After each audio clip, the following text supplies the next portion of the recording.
Controller and auditor general అనే post C&AG సెంట్రల్లో ఒకటి, స్టేట్లో ఒకటి లేదండి.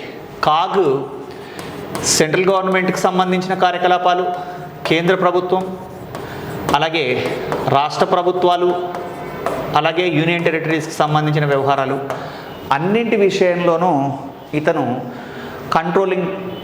ఆడిటింగ్ రెస్పాన్సిబిలిటీస్ కలిగి ఉంటాడు.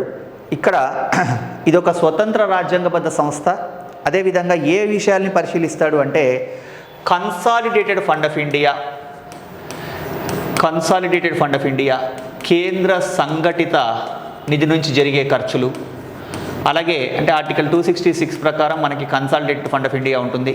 అలాగే state consolidated fund of India, రాష్ట్ర సంఘటిత నిధి ఆర్టికల్ 266 క్లాజ్ 1 ప్రకారం ఉండేటువంటి రాష్ట్ర సంఘటిత నిధి నుంచి జరిగే ఖర్చులు. అలాగే ఇంకా ఏంటి అంటే PSUలు, పబ్లిక్ సెక్టర్ అండర్టేకింగ్స్, ప్రభుత్వ రంగ సంస్థలకు సంబంధించినటువంటి వ్యయాలు. ప్రభుత్వ రంగ సంస్థలు అంటే రకరకాలైనటువంటివి పబ్లిక్ సెక్టర్ అండర్టేకింగ్స్ ఉన్నాయి, మీకు తెలుసు. సో వాటి వ్యయాల్ని పరిశీలిస్తాడు.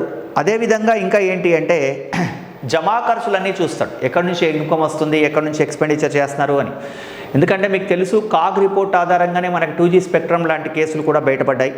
అదేవిధంగా కన్సాలిడేటెడ్ ఫండ్ ఆఫ్ ఇండియా మాత్రమే కాకుండా కన్సాలిడేటెడ్ ఫండ్ ఆఫ్ ఇండియానే కాదు, కంటింజెన్సీ ఫండ్ కూడా, అంటే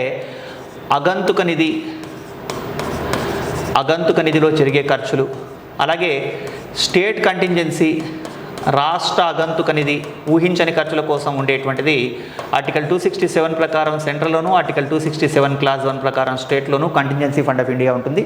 వీటికి సంబంధించినటువంటి లెక్కల్ని కూడా తనిఖీ చేస్తాడు. అదేవిధంగా ఇంకా ఏంటి అంటే ప్రభుత్వ శాఖలకు సంబంధించి డిఫరెంట్ డిపార్ట్మెంట్లకు సంబంధించినటువంటి, ఒకవేళ పబ్లిక్ సెక్టర్ అండర్టేకింగ్స్ అయితే బిజినెస్ చేస్తాయి, వాటి కార్యకలాపాలు, అలాగే లాభాలు, నష్టాలు, ఉత్పత్తి, లెక్కలు అన్నింటినీ పరిశీలించేటువంటి పదవి ఏది అంటే కాగ్ అండి.